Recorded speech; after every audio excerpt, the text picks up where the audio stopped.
I'm Michael Smerconish in Philadelphia. We have international breaking news. First out of Kyiv, President Zelensky and European leaders are calling for a 30-day truce with Russia starting on Monday.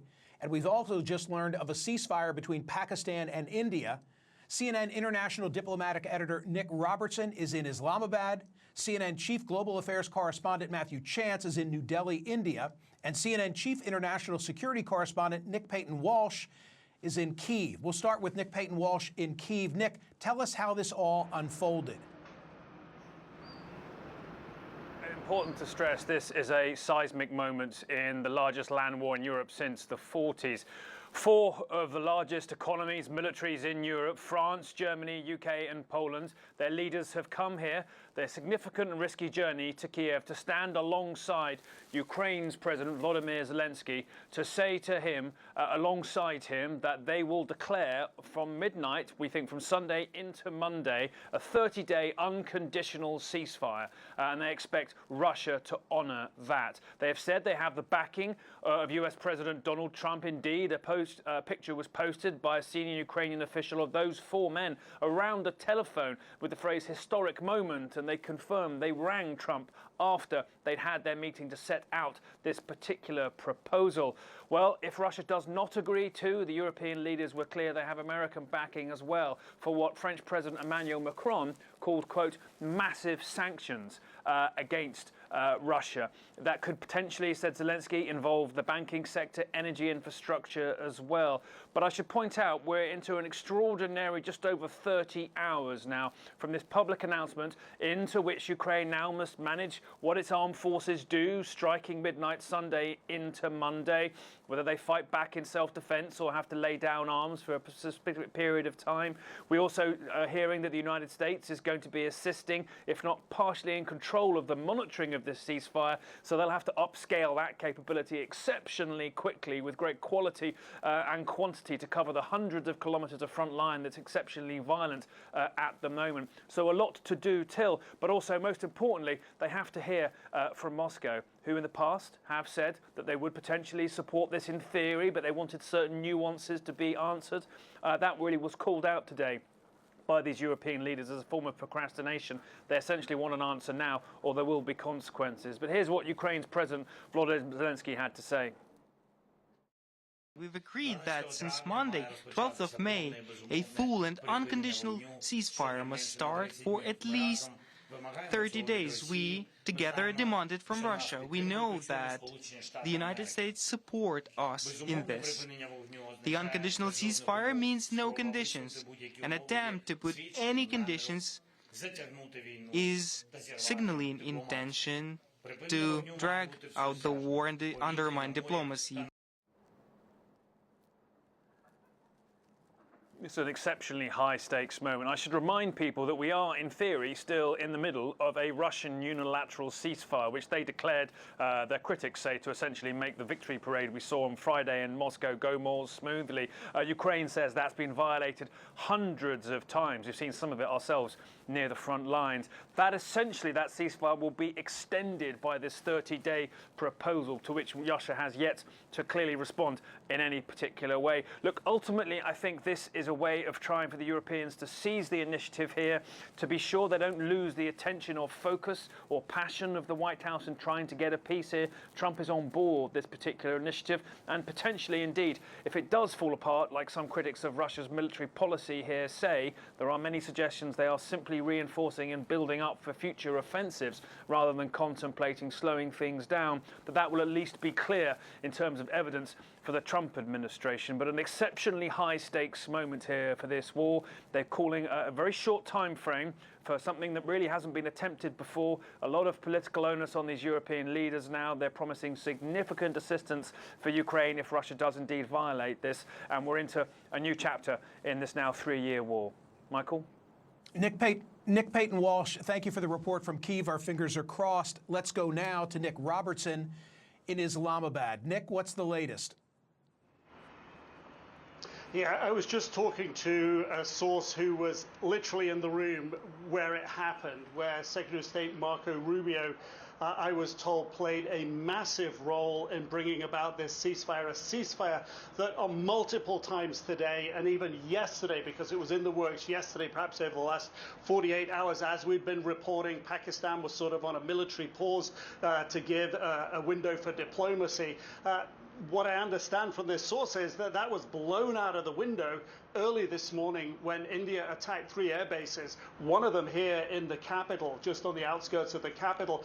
That, according to the source, Pakistan responded with a relentless, a massive barrage of missiles and rockets, they say, Pakistan says, into Indian military facilities, bases inside India, air bases, weapons storage, and along that disputed line of control in Kashmir against military bases there. They say that this, from the Pakistan perspective, their communications, how they were communicating with Secretary Rubio, that really put India on the back foot. It didn't know what had happened. India, according to Pakistan, reached out to Secretary Rubio, reached out to the Saudis, reached out to the Turks, reached out to others to find a diplomatic off-ramp, got engaged after that onslaught in diplomacy, but telling the mediators that they were going to go on a pause on the Indian side. And then, according to Pakistan, that didn't happen. There was another exchange of rocket fire. That happened several times during the day today.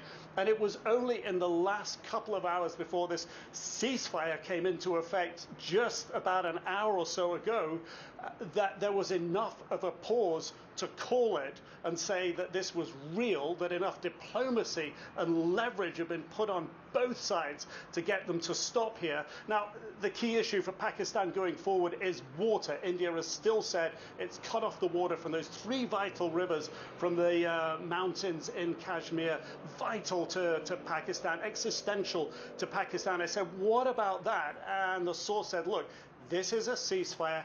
Everything works out from there. But from the Pakistan perspective, they've been up all night. From the Indian perspective, they've been up all night. There was a lot of tiredness. There was a sense that they just wanted to get this done. Otherwise, in the words of this source, it would have just spiraled into something much worse. It was now or never, if you will. It was going to get a whole lot worse. So I think a sense of relief here, but a sense of whiplash too, for what the country's been through in the past few days.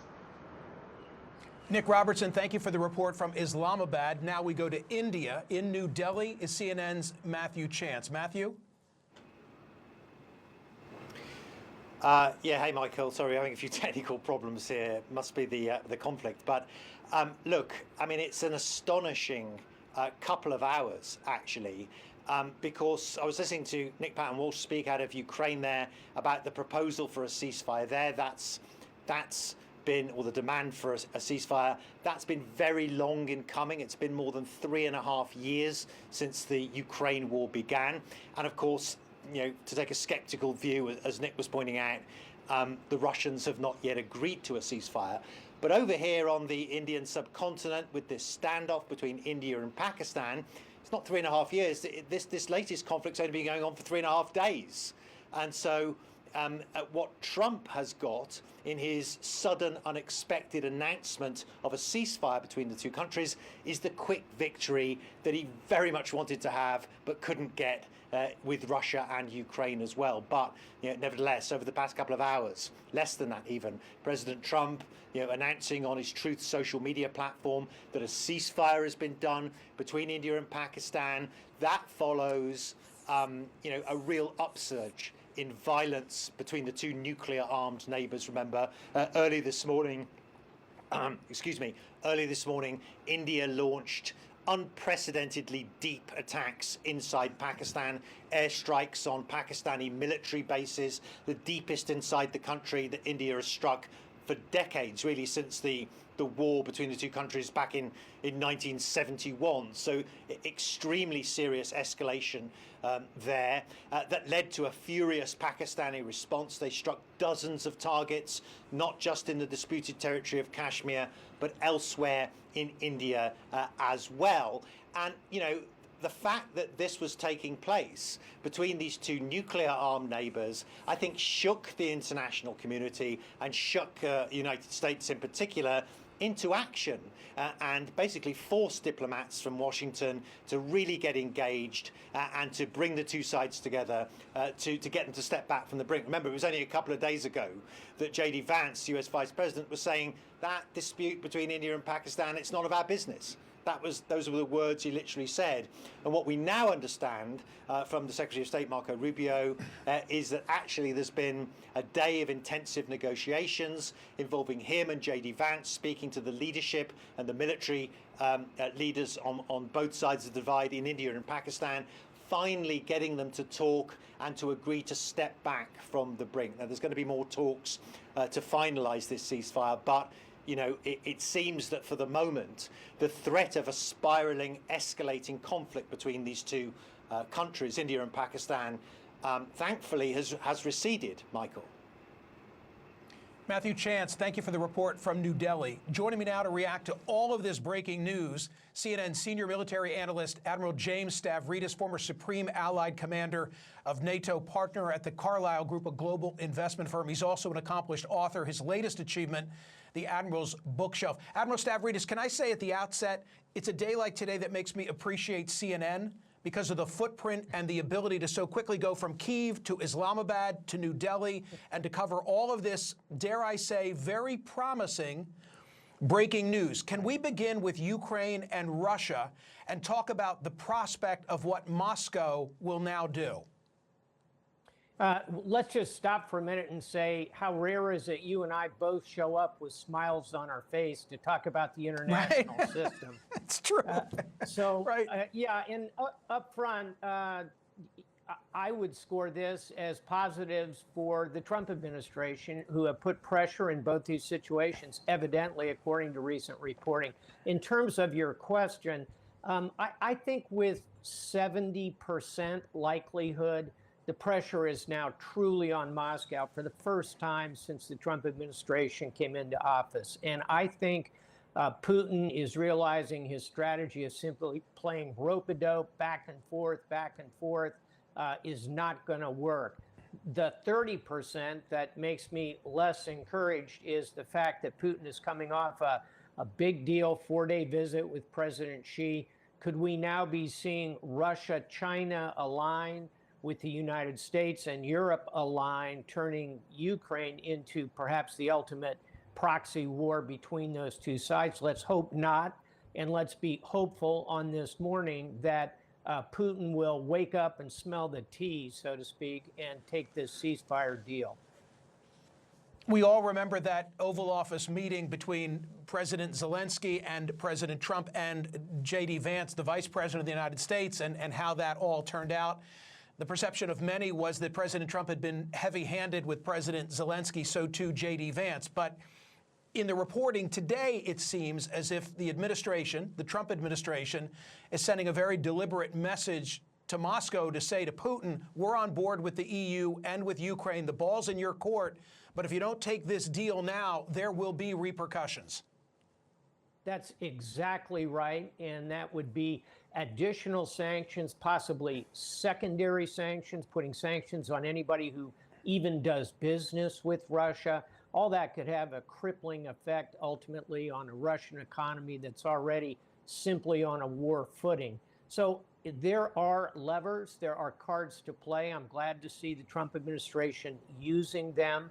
And final thought here, Michael, I think Putin, his military losses of troops are also going to be a factor in this thing.